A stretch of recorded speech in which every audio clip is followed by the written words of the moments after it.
I'm J.R. Church. Welcome to today's Prophecy in the News. I'm Gary Stearman, and today we're going to talk about the European Organization for Nuclear Research. They're looking for the God particle. Gary Stearman has written an article for our May 2010 edition of Prophecy in the News magazine on the Large Hadron Collider. It's got a lot of fascinating information here, so stick around. He'll be right back to tell us all about it.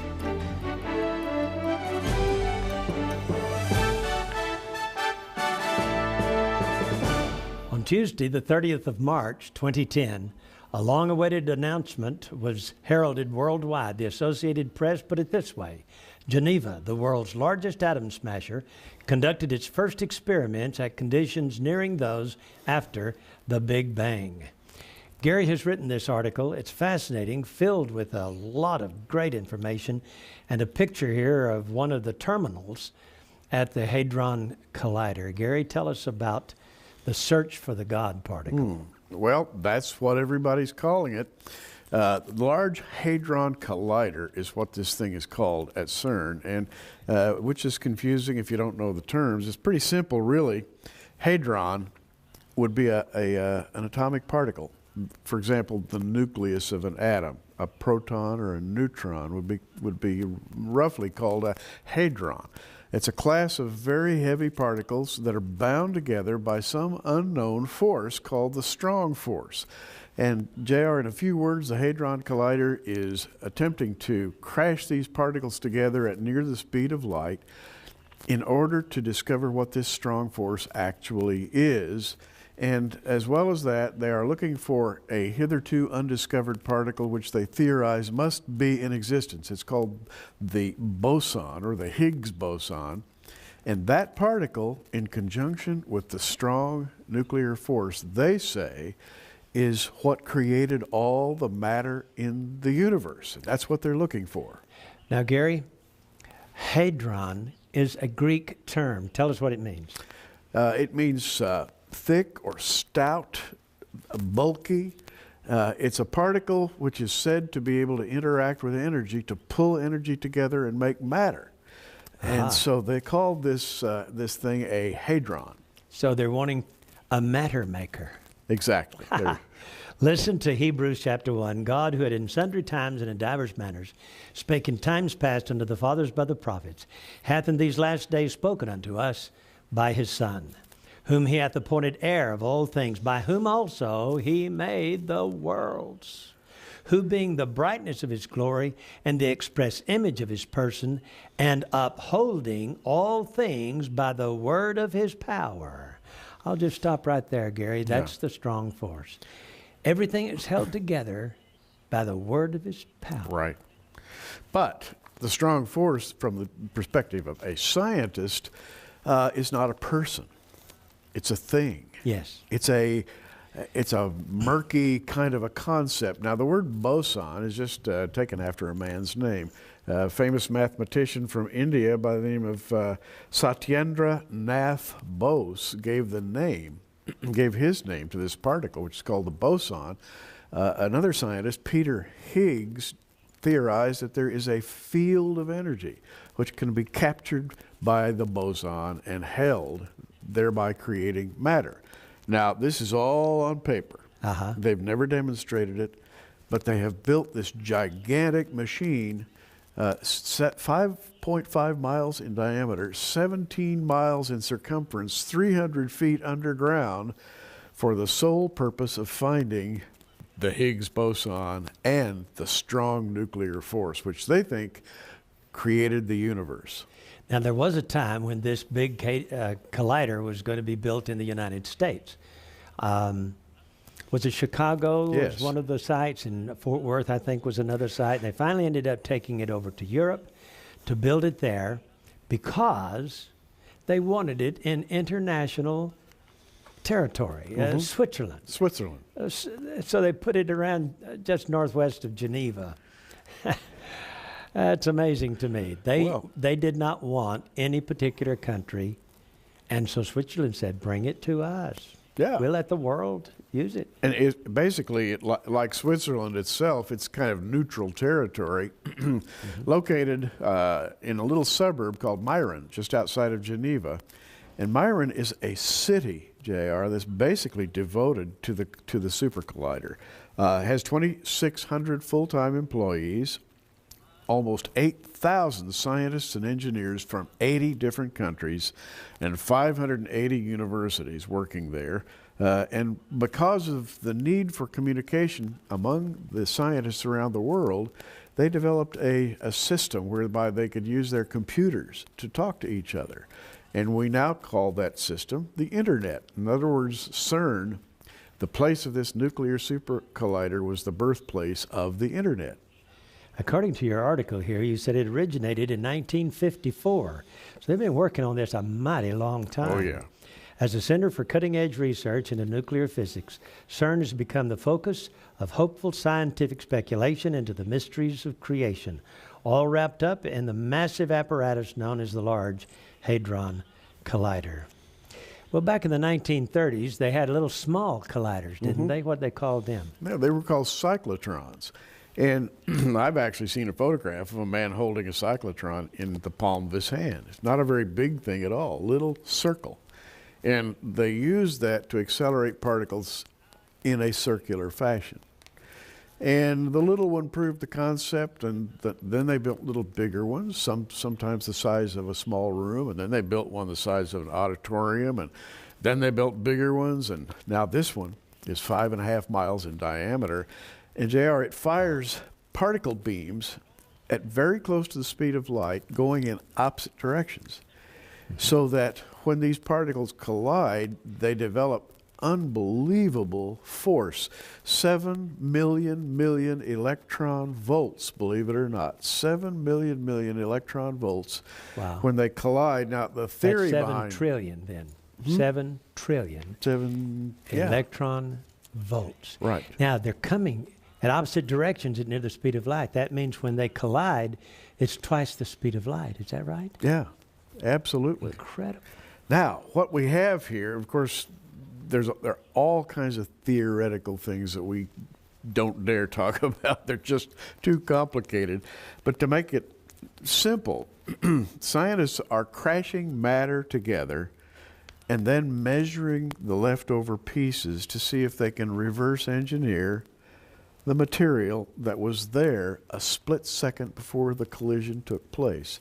And so they watch the pieces, kind of like crashing two cars together, and photographing all the pieces flying off, and then running everything in reverse to see what the cars looked like before they struck each other. And from that, you could build a car. Well, that's sort of what they're doing. It sounds strange to us, but that's the only way they've got for tapping into the heart of the atom. Now, Gary, dynamite is a strong force. Well, it is. But it just leaves trash in its wake. When God spoke the worlds into existence, it had an intelligent design to it. How can these people at CERN, or at the Hadron Collider, expect to make any sense out of what they're doing? Well, it's complicated mathematics. They use tracking devices that track the paths of particles, and through the use of complex formulas, they're able really to see what a particle looked like before it was crushed. And as I say, it's the only way they've really got to look into the heart of the atom. Now, around the circumference, the 17-mile circumference of the Large Hadron Collider, are detectors. There are 4 of them, 4 main ones. One's called ATLAS, which is a toroidal LHC apparatus. ATLAS is an acronym. Another acronym is CMS, for compact muon solenoid. These things, JR, are the size of a house, these detectors. You climb 2 or 3 stories to get up inside them. They are very, very large detectors. One is called ALICE. And we've got a picture of Alice in our magazine, so you can see what Alice looks like. Alice is an acronym that means... Just hold your magazine up there. You got it turned right there. Yeah, there it is right there. And right inside the magazine, you can see that's one of the detectors. It's a detector. ALICE stands for a Large Ion Collider Experiment. And then there's another one called the Large Hadron Collider Beauty, LHCb.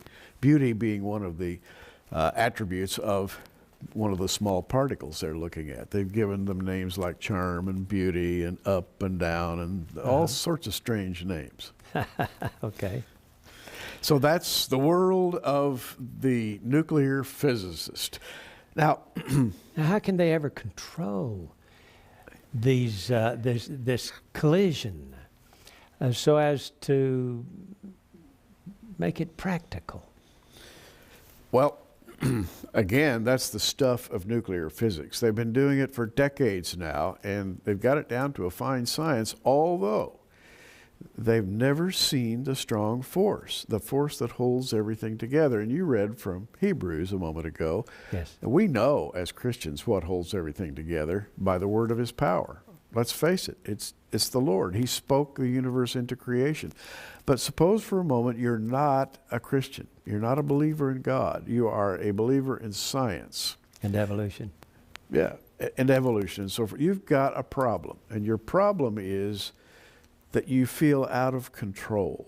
You feel as though you don't really have a handle on the world. Anything could happen. An asteroid could crush the earth. Volcanism could destroy life on the face of the earth. You've got all of these things that could happen. Could be disease, like some raging epidemic. It could be earthquakes, massive earthquakes, as Jesus said in divers places. People are living in fear, and the thing that combats fear is a sense of being in control. How can you put yourself in control? By learning the secrets of creation. Hence, this huge machine. You know, it reminds me of the Tower of Babel, really, because if you recall, after the flood, men had this same fear. They wanted to get back to heaven and get some sense of control in their lives, so they built this huge tower. And God said, you know, if they complete this project, they'll be able to assail the very heights of heaven. We've got to confuse their tongues to stop the project. They had an international project, just as CERN is an international project. Wow. And the purpose is much the same, to discover the mysteries of creation. Well, Gary, that makes CERN and Europe a lot like Mystery Babylon. It does. In fact, the woman that rides the beast is called Mystery Babylon, and today her name is Europe. So, I mean, Europe wants to be Mystery Babylon in the worst way. Well, you know, that beast in ancient mythology was Zeus in the form of a bull, and the woman, her name was Europa, they call her over there, and she rides the beast. We see her in prophecy. Yeah. But here's the interesting thing about CERN and the Nuclear Research Center over there. There's a lot of superstition that surrounds it. For example, when they first tried to run it, they experienced explosions in the cooling lines because this thing runs at such high energy levels it requires massive cooling. They have freon lines that are miles long. Well, on the first run, the lines blew, and at a cost of hundreds of millions of dollars, they had to replace miles of freon line. They had to replace brackets and pumps, and you can hardly imagine what they had to do. And right away, people said, and this sounds strange, but superstitious people said, well, Gaia, Mother Earth, did not want these scientists discovering her secrets, so she sabotaged that super collider in order to keep her secrets. People were actually saying this. One man cited a bird flying into a cooling apparatus during the first run of CERN, and purportedly that bird flew in and short-circuited some things and caused a pump failure, which then caused a cascading failure throughout the unit. And a number of people seriously proposed that nature had sent the bird there to stop the scientific exploration of the secrets of the planet. So you've got a kind of an illuminist, hierarchical, mysterious, esoteric, occult belief system blended in with a scientific system in one place on Earth called CERN. It's kind of fascinating that CERN was even used as a movie prop once, where men were searching for the secrets of creation. And so they presented CERN as a motion picture idea of some sublime, subtle mystery. This is where science and superstition meet head to head. Were you talking about the movie Angels and Demons? Yeah, Angels and Demons. The Tom Hanks movie? Right, in which I think the opening... Where a rogue priest got a hold of this vial of matter, antimatter type stuff from the Hadron Collider and took it to Rome and was going to blow up the city. Fascinating. And so, in a sense, then science becomes the enemy of creation, or there's this giant battle raging in the universe between science and creation. So what we've really got here, Gary, in the Hadron Collider is alchemists. Alchemy, absolutely. The ancient dream of alchemy was to change lead into gold, or some very low or base substance into a higher substance. For the purpose of controlling nature, also for the purpose of making money. Let's face it, you can make a lot of money if you can create gold. But the idea here is that scientists want to acquire the ability to create and tailor-make matter out of nothing. That would be an accomplishment. So they could produce some kind of a power that would actually empower automobiles without gasoline. And, and ships without, such as nuclear fuel rods do today. So they are looking for something even better, much freer, better, cheaper. They could send starships to other galaxies.